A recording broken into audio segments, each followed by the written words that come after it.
Sejak tahun 70-an, cerita mistis beredar dari mulut ke mulut di kalangan pelaut yang melintasi jalur utara Jawa. Banyak yang menyebut adanya suara atau bayangan di tengah laut ketika cuaca berubah cepat.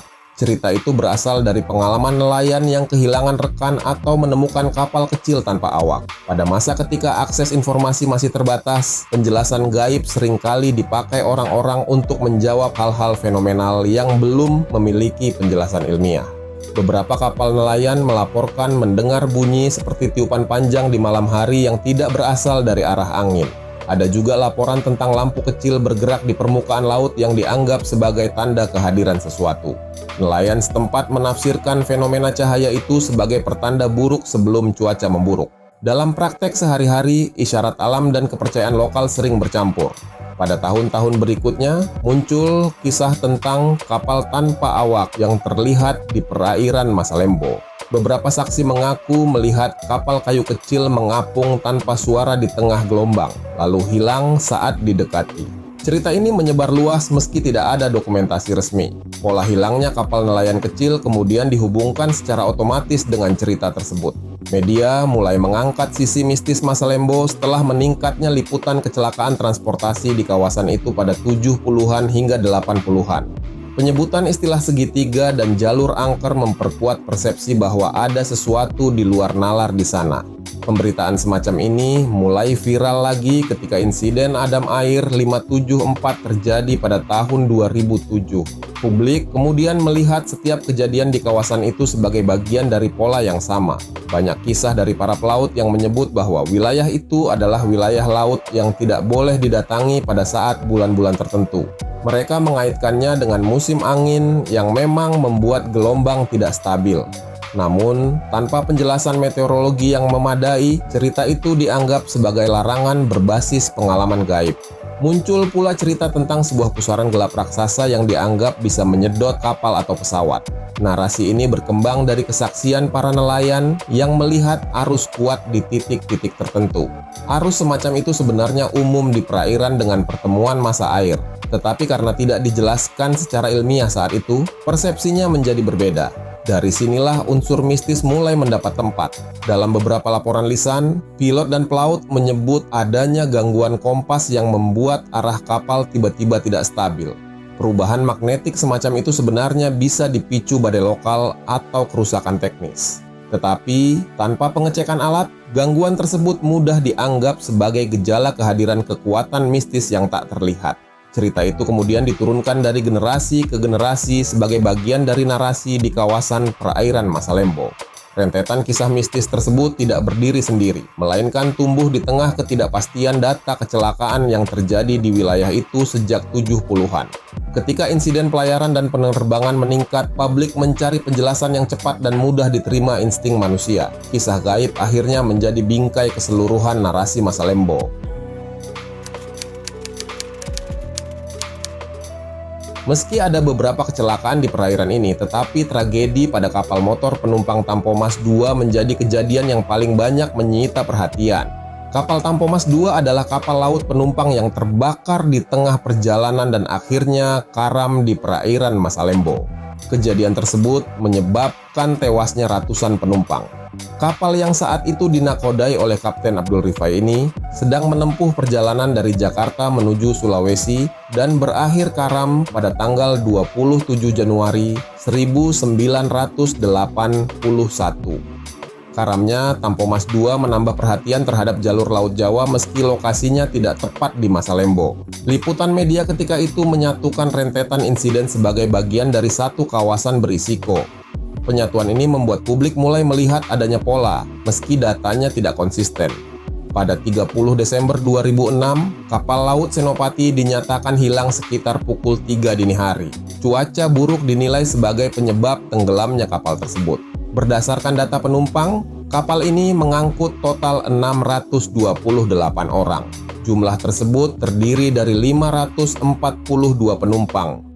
57 anak buah kapal, dan 29 orang sopir truk dan kendaraan. Selain penumpang, kapal tersebut juga mengangkut 7 truk besar, 3 kendaraan kecil, 1 alat berat, dan 3 sepeda motor. Kejadian yang cukup fenomenal adalah hilangnya pesawat udara Adam Air penerbangan 5.7.4 dengan nomor ekor PKK-KKW dinyatakan hilang pada 1 Januari 2007. Penerbangan domestik dari Jakarta, Surabaya, Manado ini dinyatakan hilang dalam penerbangan di atas perairan Masalembo.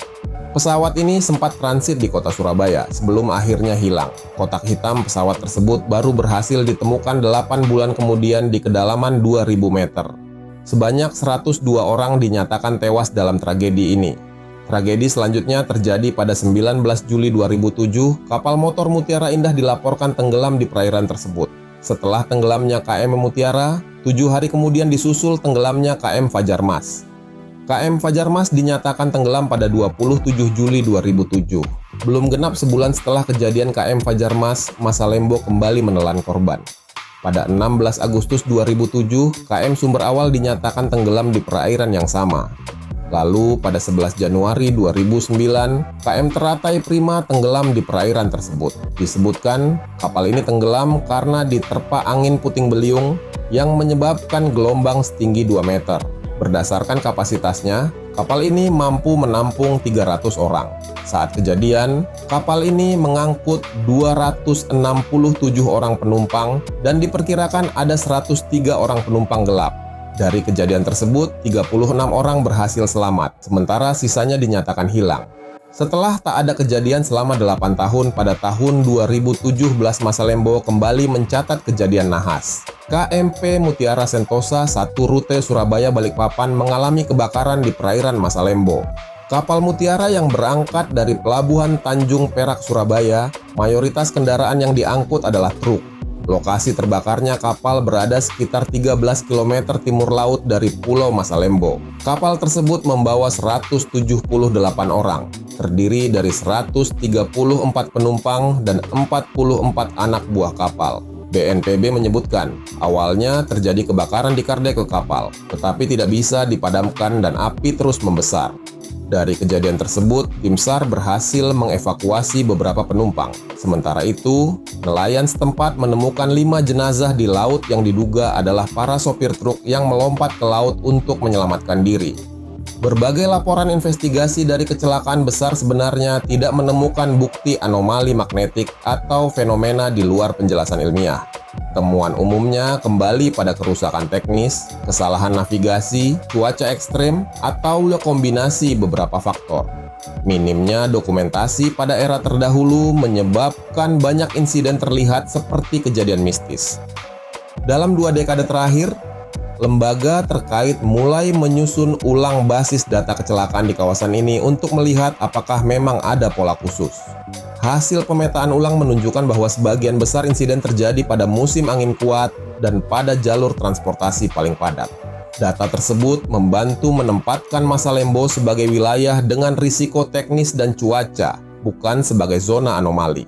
Lembaga pemerintah mulai memetakan karakter perairan Masalembo sejak meningkatnya insiden pelayaran. Langkah awal dilakukan dengan mengumpulkan data cuaca, arus, dan pola gelombang tahunan. Hasilnya menunjukkan bahwa kawasan itu berada pada jalur pertemuan arus laut yang dapat berubah cepat dalam hitungan jam. Kondisi ini menciptakan gangguan signifikan bagi kapal kecil yang tidak memiliki perangkat navigasi modern. BMKG kemudian menempatkan wilayah Masalembo sebagai salah satu titik dengan tingkat perubahan angin dan gelombang paling dinamis di Laut Jawa. Pada musim-musim tertentu, angin timur dan angin barat dapat bertemu di area yang relatif sempit. Pertemuan itu memicu gelombang pendek yang tidak selalu terdeteksi radar cuaca lama. Faktor ini kerap menjadi penyebab hilangnya kapal kecil tanpa laporan terakhir. Badan SAR yang melakukan sejumlah operasi pencarian di kawasan ini mencatat bahwa banyak laporan hilang datang tanpa koordinat pasti. Kapal nelayan tradisional sering tidak membawa radio komunikasi sehingga tidak dapat mengirim sinyal darurat. Kesulitan ini membuat banyak insiden tampak seperti hilang tiba-tiba padahal hanya tidak terpantau. Kekosongan data seperti inilah yang kemudian memperkuat kesan misteri. Pada kasus besar seperti hilangnya Adam Air 574 tahun 2007, Komite Nasional Keselamatan Transportasi menegaskan bahwa penyebab utamanya adalah kegagalan sistem navigasi dan kesalahan manuver pilot. Pesawat itu jatuh akibat kehilangan orientasi setelah sistem inersial rusak dan tidak ditangani sesuai prosedur. Rekaman kotak hitam memperlihatkan tidak ada gangguan magnetik atau anomali cuaca ekstrem. Hasil investigasi ini menjadi acuan untuk menjelaskan bahwa faktor teknis lebih dominan dibanding dugaan gaib. Investigasi terhadap kecelakaan laut di wilayah tersebut juga menemukan bahwa banyak kapal melintas dengan mesin tua dan sistem keselamatan tidak standar. Pemeriksaan rutin sering tidak menyentuh kapal kecil dan kapal kayu yang menjadi tulang punggung transportasi lokal. Dalam beberapa kasus, kapal berangkat dengan muatan melebihi batas aman. Kondisi teknis seperti inilah yang memperbesar risiko ketika cuaca berubah cepat.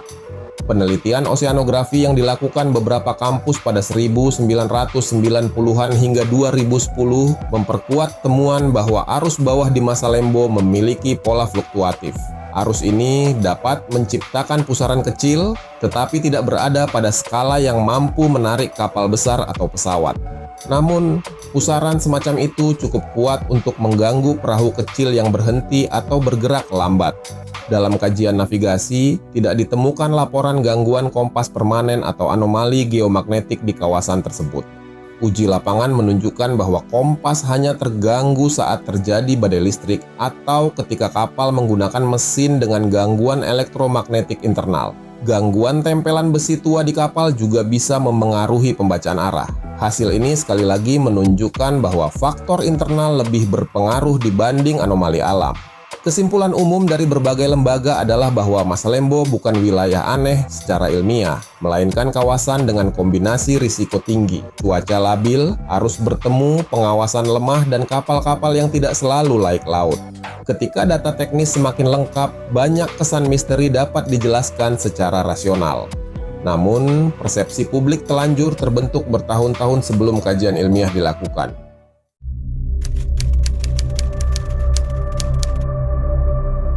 Narasi mistis tentang Masalembo bertahan terutama karena masyarakat menerima informasi kecelakaan tanpa data lengkap selama bertahun-tahun. Ketiadaan rekaman komunikasi, laporan posisi, dan dokumentasi visual membuat ruang penafsiran menjadi sangat luas. Ketika fakta tidak tersedia, masyarakat cenderung mencari penjelasan alternatif yang dapat diterima secara cepat. Pola ini terlihat pada hampir semua insiden awal yang terjadi di kawasan tersebut. Media berperan besar dalam membentuk citra Masalembo sebagai kawasan berbahaya. Judul berita kerap menonjolkan sisi angker atau segitiga maut untuk menarik perhatian pembaca. Penggunaan istilah semacam itu membuat ruang diskusi teknis semakin sempit. Narasi mistis kemudian berkembang menjadi identitas wilayah meski tidak didukung temuan ilmiah. Kultur lisan di kalangan pelaut turut memperkuat keberadaan cerita gaib. Pengalaman pribadi, kejadian mendadak, atau kehilangan rekan sering dijelaskan dengan bahasa yang lebih sederhana dan tidak teknis. Cerita itu kemudian berpindah dari dermaga ke kampung nelayan tanpa perubahan struktur.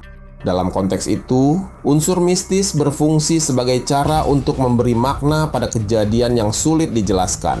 Ketiadaan perangkat navigasi modern pada masa itu juga membuat banyak kejadian terlihat tiba-tiba. Kapal yang hilang kontak tidak selalu berarti hilang misterius, tetapi hanya tidak memiliki sarana untuk mengirim informasi terakhir. Namun, di mata keluarga korban, ketiadaan penjelasan membuat peristiwa itu terasa tidak wajar. Situasi emosional semacam ini mudah berkembang menjadi narasi non-teknis. Kasus Adam Air 574 menjadi contoh bagaimana publik mencampur adukan faktor teknis dengan spekulasi mistis. Sebelum kotak hitam ditemukan, banyak rumor beredar mengenai tarikan kuat atau anomali di kawasan Masalembo. Ketika investigasi resmi dirilis, temuan teknis tidak seluruhnya menghilangkan pandangan masyarakat. Perubahan persepsi berlangsung lambat karena rumor sudah menyebar terlebih dahulu. Internet kemudian mempercepat penyebaran cerita lama yang belum diverifikasi. Video, tulisan blog, dan konten hiburan sering mengangkat sisi misteri karena dianggap lebih menarik dibanding laporan teknis. Informasi semacam itu bersifat repetitif sehingga memperkuat keyakinan publik. Dalam beberapa kasus, konten baru hanya mengulang narasi lama tanpa data tambahan.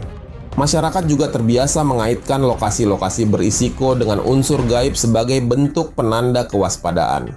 Laut yang bergelombang, angin tidak stabil, dan wilayah jauh dari daratan cenderung diperlakukan sebagai ruang yang berisi sesuatu. Alih-alih dianggap rasional, kondisi alam sering dibungkus dalam konsep kepercayaan lokal. Ini membuat narasi mistis lebih mudah diterima daripada laporan teknis yang bersifat kering. Pada akhirnya, legenda Masa Lembo bertahan bukan karena keberadaan fenomena gaib, tetapi karena kombinasi kekosongan data, pola komunikasi lama, dan cara masyarakat menafsirkan risiko. Temuan ilmiah sudah tersedia, tetapi narasi kultural berjalan dengan logikanya sendiri. Untuk memahami Masa Lembo secara utuh, dua sisi ini perlu dibaca berdampingan. Dengan begitu, perdebatan antara mitos dan fakta dapat ditempatkan pada proporsinya.